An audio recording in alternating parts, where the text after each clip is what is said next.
The protein RDA is one of the most misunderstood numbers in nutrition, not because it is wrong, but because it is routinely asked to answer a question it was never designed to answer. RDA stands for Recommended Dietary Allowance.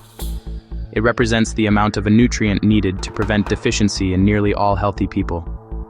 That definition matters more than most people realize. Let's step back and look at what the protein RDA was actually designed to do. The protein RDA was not created to optimize health. It was not created to preserve muscle. And it was not created to support training, recovery, or healthy aging. It was created to prevent overt deficiency at the population level. That is a very different goal. To understand why this distinction matters, we need to look at how the RDA was established. Protein RDAs were derived largely from nitrogen balance studies. These studies measure whether nitrogen intake matches nitrogen loss. Nitrogen is a proxy for protein.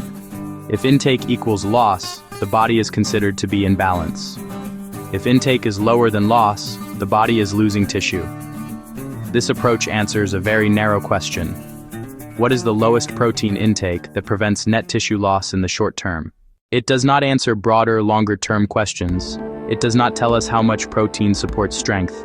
It does not tell us how much protein supports recovery. And it does not tell us how much protein helps preserve muscle over decades of life. There's another piece of this that matters. Nitrogen balance studies are short-term measurements. They are typically conducted over days or weeks, not years.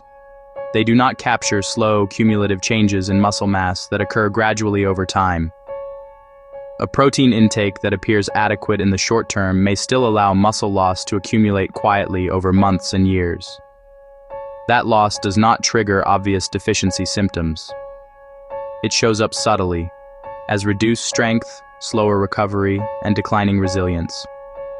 The RDA is also built around population averages.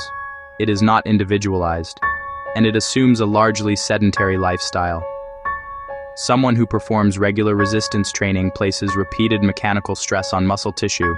That stress increases protein turnover and raises protein requirements. Using the same intake number for a sedentary individual and a physically active one is a category error.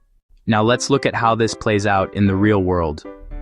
Many people treat the protein RDA as a target. They assume that meeting it means they are covered. In reality, the RDA functions more like a floor. Eating at the RDA may prevent overt deficiency, but it may not be sufficient to preserve muscle mass, especially over time. Because muscle loss happens slowly, it often goes unnoticed. Strength declines incrementally.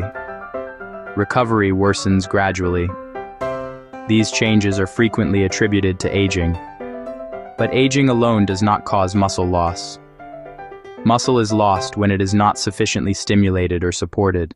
So what does this mean over the long term? As people get older, muscle tissue becomes less responsive to protein intake. This phenomenon is known as anabolic resistance.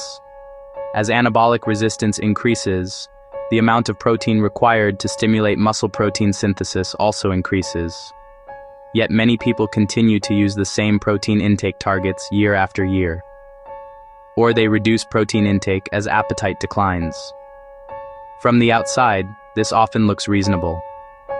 Calories are controlled. Meals are smaller. Food choices appear healthy.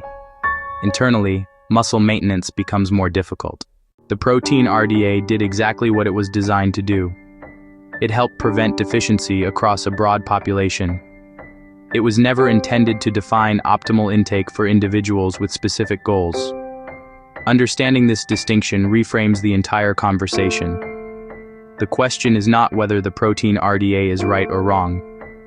The question is whether it is being used for the purpose it was designed to serve. In the next episode, we'll look at why low-protein diets often feel fine at first, and why the consequences tend to show up later. This is Protein Truth.